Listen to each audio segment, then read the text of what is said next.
அரசியலில் ஆத்திச்சூடியும் கூட அறியாத ஒரு மனிதர். சினிமா டயலாகுகளை தர அந்த வேன் மேல ஏறி நின்று முதலமைச்சர் பார்த்து சினிமா டயலாகுகளை விட்டு நான் தான் முதலமைச்சராகவே வந்துட்டதை போல அடுத்து நாங்க தான் ஆட்சிக்கு வர்றோம். நாங்க ஆட்சி தான் எங்களுக்கு திமுக தான்.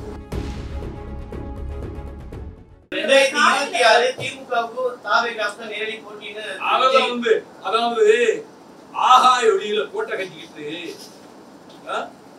கடற்கரை மணல்ல கோட்டை கட்டிக்கிட்டு காகித கப்பல்ல கடலை கடந்து சொல்லி இப்பொழுது புதிதாக கட்சி ஆரம்பித்திருக்கிற கலைத்துறையில் வந்திருக்கிறவர் சொல்றார், பொறுப்புணர்ச்சியே இல்லாமல் குற்ற உணர்ச்சியே இல்லாமல் ஒரு பெரிய கூட்டம் வந்திருக்கு, அது ஒழுங்குபடுத்துறதுக்கு குடிநீர் ஏற்பாடு பண்ணாம மருத்துவ வசதிகளை ஏற்பாடு பண்ணாம இதெல்லாம் செய்யாமலே தனக்கு ஒரு பெரிய கூட்டம் வந்து காட்டுறதுக்காக வண்டி அது ஒரு மைல் நீளத்துக்கு ஒரு வண்டியை வச்சிருக்கு, அதை ஊருக்குள்ள கொண்டு அது ஏறி நின்ன உடனே போலீஸுக்கு முழு பாராட்டு, என்னை கொண்டு வந்து சேர்த்ததற்கு காவல்துறைக்கு முதல் நன்றி.